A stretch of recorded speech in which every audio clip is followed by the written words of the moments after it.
საპროტესტო აქციები გრძელდება ზუგდიდში. სტუდენტები, სამოქალაქო აქტივისტები, პედაგოგები, ექიმები დღეს ისევ შეიკრიბნენ სამხარეო ადმინისტრაციის შენობასთან.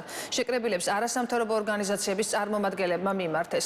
აქციის მონაწილეების მოთხოვნები უცვლელია ხელახალი საპარლამენტო არჩევნები, ყველა დაკავებულის გათავისუფლება და ქვეყნის ევროპული კურსის გაგრძელება. ზუგდიდში აქციას ერთიანი ნაციონალური მოძრაობის ლიდერებიც შეუერთდნენ. მათ აქციის მონაწილეებთან ერთად მსვლელობით მოიარეს ქალაქის ცენტრალური ქუჩები.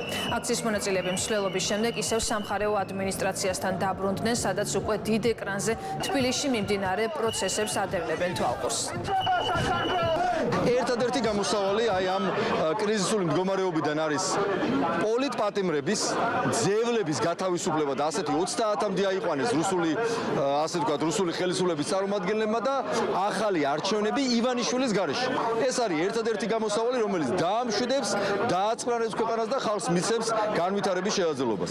გვაქვს ერთადერთი მიზანი, ვიბრძოლოთ მანამ სანამ საბოლოო შედეგები არ იქნება მიღწეული და ეს შედეგებია პირველი ის რომ უნდა დაინიშნოს ხელახალი არჩევნები, უნდა მოხდეს ყველა იმ უწყების რეფორმა, რაც მოგჩვევთ ჩვენ გარანტიას იმისა, რომ არჩევნები ჩატარდება თავისუფალ და დემოკრატიულ გარემოში და რა თქმა უნდა მოხდეს ყველა იმ ადამიანის გათავისუფლება, ვინც რეჟიმმა ამ დღეებში უკანონოდ დააპატიმრა.